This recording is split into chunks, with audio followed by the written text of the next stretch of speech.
The war with Iran having an impact across the world, reaching all the way to Norman. We talked with students here on campus. Plus, OU's fraternity chapter Sigma Phi Epsilon is closed. OU Nightly has the latest. And your campus weather authority is tracking multiple days of severe weather ahead. I'll have all of those details to keep you weather aware. This is OU Nightly.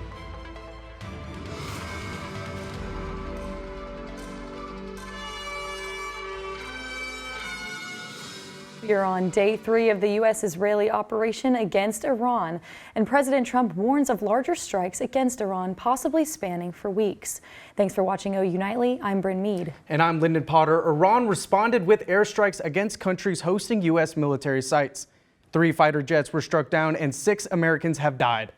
Earlier today, the president spoke briefly on Operation Fury, Epic Fury. But they ignored those warnings and refused to cease their pursuit of nuclear weapons. In addition, the regime's conventional ballistic missile program was growing rapidly and dramatically, and this posed a very clear, colossal threat to America and our forces stationed overseas. President Trump said the big wave is yet to come in the war with Iran. He also did not rule out sending U.S. troops to Iran if necessary. And tonight, OU Nightly has team coverage tracking the events and what that means for U.S. citizens. OU Nightly reporter Leah Smith is live from the International Area Studies Building. Farzana Hall with student reactions. Leah. Bryn, Lyndon, today I spoke with students on campus to get their reactions to the conflict between the United States and Iran. Students tell me that they do not believe that the U.S. had any place taking these attacks on Iran. These reactions come after a weekend of missile and drone strikes caused damage to countries across the Middle East. Videos of the damage went to social media, causing concern to many of these students. We spoke with 2 who tell me they do not agree with the actions taken by the United States. If I'm being honest, it was just appalling. Like, we are attacking people just without warning. We are putting fear into these people. I would say not all Americans want you dead. It is just a very loud, vocal minority. The majority of Americans just want peace. We don't want any problems. And just to stay strong. That there are many people that are stuck in the Middle East in the middle of these conflicts. Reporting live from Farzana Hall, I'm Leah Smith, OU Nightly. Thanks, Leah. More reactions from Oklahoma state leaders. Senator James Langford tells ABC News we cannot continue to ignore Iran because the situation will only get worse. He says we need to protect all Americans, including the ones not on our soil, and that the problem isn't with the people of Iran, but with the regime. He says the Iranian people need to be able to choose their own leaders and rise up against the regime. Continuing our coverage of the U.S.-Israeli conflict, Jack Hancock is live in the newsroom. Jack, how could Americans see a change in their price at the pump? Well, Lyndon, as conflict continues across the Middle East, gas prices are expected to rise. A key route for oil exporting was blocked. Iran warned ships not to pass through the Strait of Hormuz, an area just south of the country. Roughly 20% of the world's oil and gas flows through this channel. According to AAA, the national average for gas today is $2.99 a gallon, which is up around 6 cents from a week ago and 18 cents since January. Gas prices could continue to rise in the coming weeks. Bryn, Lyndon. Thanks, Jack. Well, Bryn, it was a lot cooler today than it was over the weekend. Oh, absolutely, Lyndon. Let's check in with OU Nightly meteorologist Dylan Strelka, who's in the studio right now. Dylan, how's the forecast looking for today?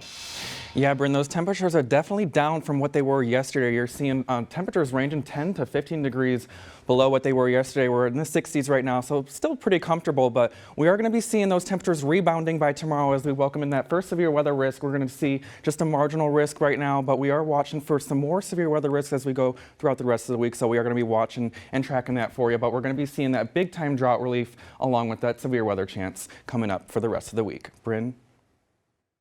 Thanks, Dylan. And following a story we brought you late last week, OU's chapter of the Sigma Phi Epsilon fraternity is closing. OU Nightly's Michael Buchanan broke the story and has the latest. Michael, do we know why the house is closing? Bryn, we do not. The chapter's national headquarters announced the decision late last week. In a statement, they say that its board of directors voted to close the chapter for, quote, not living up to expectations. The university also released a statement late Friday night. They were surprised by the decision. It added that the fraternity was not in consultation with the university in making the decision and that its focus is on student safety and well-being. Just moments ago, I tried to knock on the door and speak with members of SIGEP, but nobody answered. Reporting live from North Greek, Michael Buchanan, OU Nightly. Thanks, Michael. We're going to continue to follow this story, and we'll keep you updated as we learn more. Norman police are investigating a report of a shooting. It happened around 10:50 this morning at the 1600 block of Old Farm Road near West Highway 9. We've learned this incident was not a shooting, but a gun was fired off during a fight. One person received minor injuries and declined care. And coming up on OU Nightly, President Trump awards 3 special people with the Medal of Honor. And Walmart is paying $100 million in a settlement. Find out why after the break.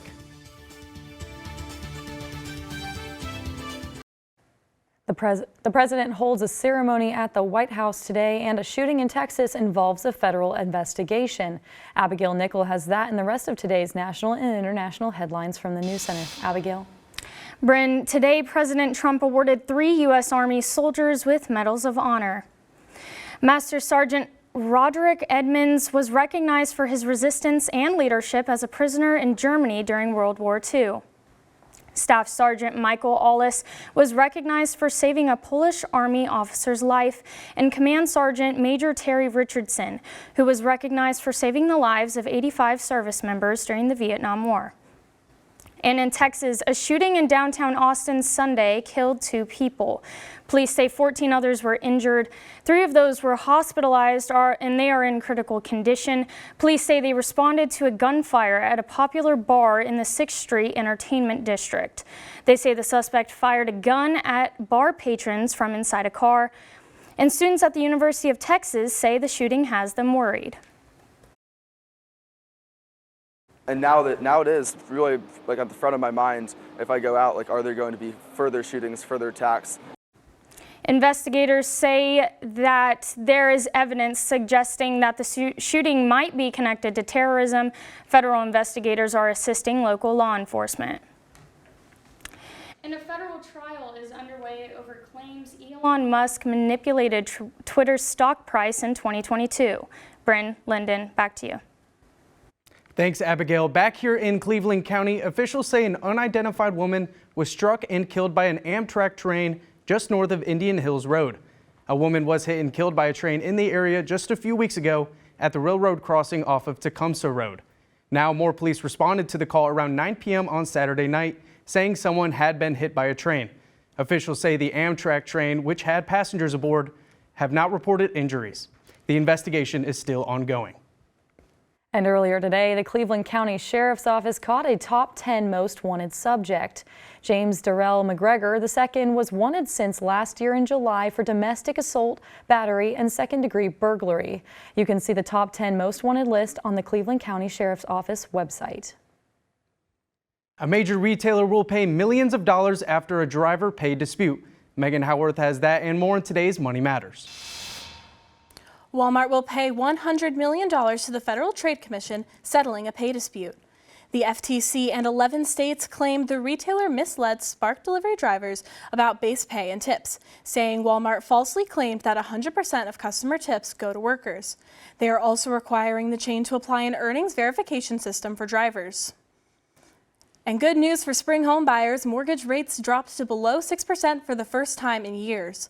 On Thursday, the average 30-year fixed mortgage rate dropped to 5.98% from 6.01% the week before. This is the first time it has been that low since 2022. Paramount Plus and HBO Max will merge into a single streaming platform. This follows Paramount's acquisition of Warner Brothers Discovery last Friday. Paramount CEO David Ellison announced the plan during an investor call, but did not reveal a new name or pricing. The merger still requires approval from regulators, which could take several months.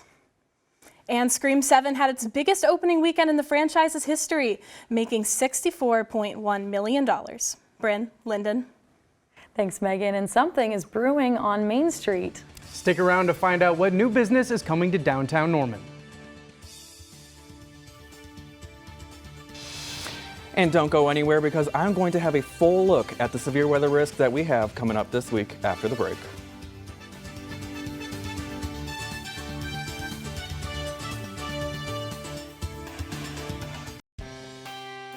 Welcome back to OU Nightly. We are taking a look at the Highway 9 and Jenkins intersection right now, looking to the south of our campus. It is pretty comfortable out there today with a temperature of about 66 degrees, partly cloudy skies. Overall, the humidity is pretty light out there, 45%, and the winds are staying light out of the east. You're going to notice, though, cooler temperatures up to the north of the metro, down to 54 up there in Guthrie, even 50 over there in Watonga. And as you take a look at the rest of the state, you're going to see a lot of north central Oklahoma is much cooler than us here in central Oklahoma, 66 there in Norman, but at 48 over there in Enid, where you're seeing a lot more cloud cover and just a bit more humidity up in the northern half of the state. We're seeing that allergy report tree pollen is very high right now, and we're also watching for some mold and weed pollen as well. Definitely going to be some major issues as to why you could be feeling stuffy out there over the next couple of days. Now tonight it's going to be nice and calm, not going to be too crazy. 53 degrees is that low tonight. Not going to be too cool out there as those temperatures are going to be warming right back up tomorrow as we see our first severe weather risk this week. Now we have a marginal risk. This is a level 1 out of 5. We are mainly watching for some hailstorms. We'll be tracking this for you right here. We're going to be seeing some few storms out there really in the early afternoon hours, not looking for any severe weather right there, but we're watching to track some more additional development later on in the evening into the overnight hours, late Tuesday night into Wednesday morning, that we could be seeing that chance for some large hail and even some damaging winds.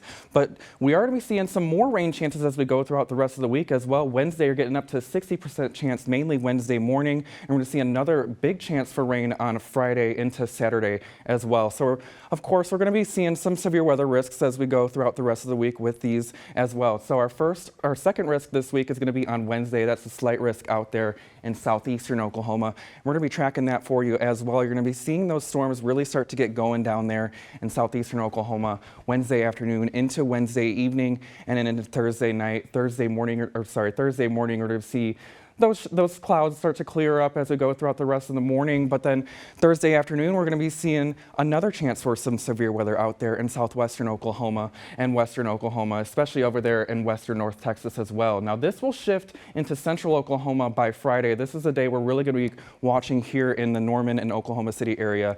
Now, this will continue to move off to the southeast as we go throughout the rest of the week. And by Saturday, you're going to see that risk drop down into southern Oklahoma and even North Texas as well. But look at that 7-day forecast. Lots of rain chances for the next 7 days. That's going to be big time drought relief for us here, where we're seeing lots of dry conditions, had lots of fires over the last couple of weeks. So of course, lots of rain is going to be bringing in lots of moisture, but of course we have that severe weather risk for Wednesday and especially Friday as well. Man, I feel like it's just night and day for Oklahoma with last week and this week. Yeah, and it was the first day of meteorological spring on March 1st, and I feel like this is a wonderful welcome to spring. Dylan, how important is this rain for the fire risk we've been having the last 2 weeks? It's definitely important. The drought is definitely droughting out there. Right. There's no other way to say that. It's dry, so that rain definitely going to be bringing some relief to us here. Well, thank you, Dylan. A new small business is opening their doors in Norman. Main Street Trading Post is serving coffee and treats today from 7 a.m. to 6 p.m. at 424 East Main Street. The full menu and regular hours will be coming soon. And trading out some news for some sports, one OU team recorded their best score this season. And OU men's basketball looks to close out the season strong on senior night. All right, one of OU women's basketball players did her best impression to DJ Khaled with another award. Find out who it is and what record she tied. This and more coming up next in sports. Hi, I'm Jamin Dawson, and it's time for sports. This weekend was full of success in OU athletics from top to bottom. OU women's basketball finished their regular season Sunday against Mizzou, and the Tigers weren't ready for a round of Reagan beers. Her 23 points and 10 rebounds led the team to the victory, 84-78, and freshman phenom Aaliyah Chavez tied the record for SEC Freshman of the Week honors, winning her 8th. The 7th-ranked Sooners are projected as a 5th seed in the SEC tournament Friday and a 3 seed in the upcoming NCAA tournament. 5 Sooners will play their last game at the Lloyd Noble Center Tuesday. They will be honored for senior night against the Mizzou Tigers. Porter Moser's team continues to fight as they've won 4 of their last 6 games, beating LSU 83-67 on. You still got to get up every day and, do your job basically at the end of the day. And that's what we learned here when, things weren't going our way. How do we, continue to fight? Even time when people, outside the locker room were looking down on us and, things weren't going good and, everything else, and how to continue to fight and, get the rock off you, as coach would say, and continue to fight every day. And that's what we did. Nathan Roman secured the highest score in parallel bars, helping the top-ranked OU men's gymnastics team earn the highest box score in the nation, taking down third-ranked Nebraska Saturday. We had some mistakes, but we had some really good gymnastics that kind of covered that. So I love the way that we're getting better without actually maxing out at this point. I think there's still some room for us to improve as we get closer to the postseason. OU women's gymnastics held on to their #1 ranking for the 6th week in a row, taking down the number 15 Auburn Tigers at home Friday night. Quarterback John Mateer was a witness to their 2nd SEC regular season title in a row. Their next meet falls on Friday night against Arkansas in Fayetteville. Number 13 Oklahoma baseball won their weekend series against Gonzaga, keeping the Bulldogs in check, winning 14-4 Friday and 11-1 Saturday with the help of this home run from Camden Johnson, his 2nd of the season. Gonzaga's bark soon turned into bite the next game, serving the Sooners just their 2nd loss of the season, winning the finale 7-1 Sunday. Lynn, Brendan? Thanks, Jamin. Coming up, excavators in Utah uncovered artifacts from over a century ago. Find out just what the team unearthed up next.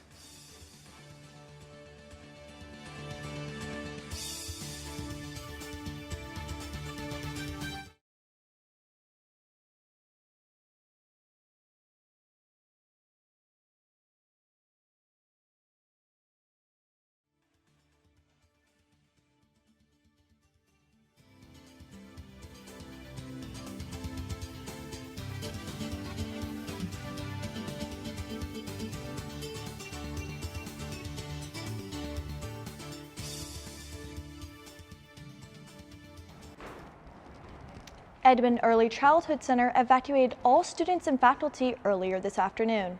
According to Edmond schools, the evacuation was ordered after a construction crew hit a gas line. The school sent out a mass message to parents directing them to pick up their children across the street at Sunset Elementary at the North Loop entrance. Back to you in the studio. Thanks, Alyssa. Well, it's Monday and we have a long week ahead of us. Dylan, how's the forecast looking these next 6 days? Yeah, it's spring officially since we are in March. It is officially meteorological spring, and we are being welcomed with lots of rain. It wouldn't be spring in Oklahoma with rain here. We are going to see some severe weather, though. We're seeing lots of rain chances over the next 7 days. You're going to see Wednesday and Thursday, we have that severe weather risk, especially Friday, though, is what we're watching for some potentially significant severe weather here in central Oklahoma. But overall, lots of rain, going to be bringing some drought relief across the state. Lots of us here are going to be seeing lots of rain. And those temperatures are nice and warm, 81 on Tuesday, 72 on Wednesday. We're cooling down just a little bit by Thursday as we have a cold front coming through there, high of 69, but we'll warm right back up to the 70s by this weekend. You'll see that sunshine will be returning by next week. Thanks, Dylan. Take a look at this. A 150-year-old bottle of booze was unearthed from a buried mining town in Utah. The archaeologists say the bottle dates back from 1870 to 1890 and that they are unsure if the mystery drink is a beer or sherry. And how did it taste? A director of distilling in Utah said the bottle had notes of dried fruit and surprisingly held up after 150 years. Yeah, the excavation team also found a leather mining hat still intact, shot glasses, and bullets from the town. Guys, you couldn't pay me to drink that. No, not at all. Never. I'm kind of curious. Kind of curious, but I'm not curious enough. Dylan, we showed that forecast. How important is this rain to Oklahoma right now? Well, as we know, it's very dry out there. There's been lots of wildfires over the last week or so. So lots of rain is definitely going to be bringing lots of moisture. So we're going to be seeing lots of moisture. It's going to be seeing lots of rain, and that's going to help, combat that dryness that we're seeing. The soil out there is very dry, and so when you get that wind and the dryness and the heat, that's all fuel for fire. So when we see that springtime weather come in with the rain, That's big relief for us here in Oklahoma. Definitely gonna have to pack up my flip-flops and resort to the rain boots once again. Absolutely. You may need an umbrella as well if you're planning to go outside. You're so right. Absolutely. Well, thank you for watching OU Nightly. I am Lyndon Potter. And I'm Bryn Mead. Be sure to watch OU Nightly live weekdays at 4:30. Good night.